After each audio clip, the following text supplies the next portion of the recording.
भीमा कोरेगांव में दलित महारों ने अपने ऊपर हुए जुल्मों का बदला लिया। इस जीत से खुश होकर ही 1822 में भीमा कोरेगांव में एक यादगार स्तंभ बनवाया गया ब्रिटिश सरकार के द्वारा। पेशवाओं के राज में महारों पर बहुत ज्यादा जुल्म हुए थे।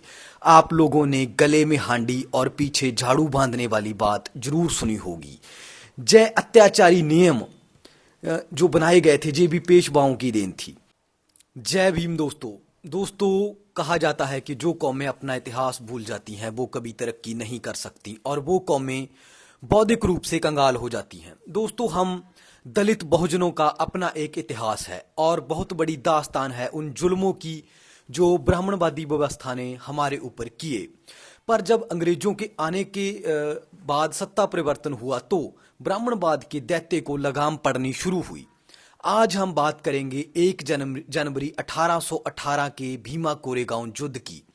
महाराष्ट्र के भीमा कोरेगांव नाम की जगह पर जय युद्ध पेशवाओं और ब्रिटिश आर्मी के महार सैनिकों के बीच लड़ा गया। महज 500 महार सैनिकों ने 28,000 पेशवाओं को धूल चटा दी। जय पेशवा वो ही थे जिनको बाजीराव मस्तानी मूवी में दलेर योद्धा के रूप में दिखाया गया है और वो मूवी तो सिर्फ एक इमेजिनेशन थी, पर हकीकत कुछ अलग है। पेशवाओं के राज में महारों पर बहुत ज्यादा जुल्म हुए थे। आप लोगों ने गले में हांडी और पीछे झाड़ू बांधने वाली बात जरूर सुनी होगी। जय अत्याचारी नियम जो बनाए गए थे ये भी पेशवाओं की देन थी। पेशवाओं के राज में कोई भी दलित दोपहर 12 बजे से पहले गली बाजार में नहीं निकल सकता था, क्योंकि वो दलितों की परछाई से भी नफरत करते थे। उन्होंने दलितों की बस्तियां गांव शहर से अलग कर दी थी और दलितों को हथियार रखने की सख्त मनाही थी। पढ़ने लिखने, नौकरी, व्यापार करने के बारे में तो आप सोच भी नहीं सकते थे। इन जुल्मों को सहते सहते पीढ़ियां बीत गई थीं, पर ब्राह्मणवादी पेशवाओं को कभी दया नहीं आई थी पीड़ित दलितों पर। ब्रिटिश राज दलितों के लिए एक उम्मीद लेके आया और उन्होंने दलितों को अपनी आर्मी में भर्ती करना शुरू किया और दलितों के लिए शिक्षा की व्यवस्था भी की। मतलब कि अंग्रेजों के आने से ब्राह्मणवाद का खात्मा शुरू हुआ और भीमा कोरेगांव में दलित महारों ने अपने ऊपर हुए जुल्मों का बदला लिया।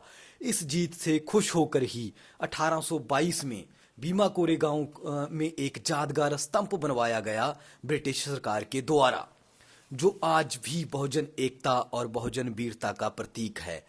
हमारे इस इतिहास को तकरीबन 1 सदी तक दबाए रखा गया। भारत में ज़्यादा लोगों को इसके बारे में पता नहीं था और ना ही इसका कोई प्रचार किया गया। बाबा साहब अम्बेडकर ने 1 जनवरी 1927 को पहली बार इस दिन को शौर्य दिवस के रूप में मनाना शुरू किया। तभी से बहुजन समाज को इस इतिहास का पता चलना शुरू हुआ। भीमा कोरेगांव का शौर्य स्तंभ दलितों के लिए गौरव का प्रतीक है और इसका गौरवशाली इतिहास हमें प्रेरणा देता रहेगा जुल्म के खिलाफ लड़ने के लिए।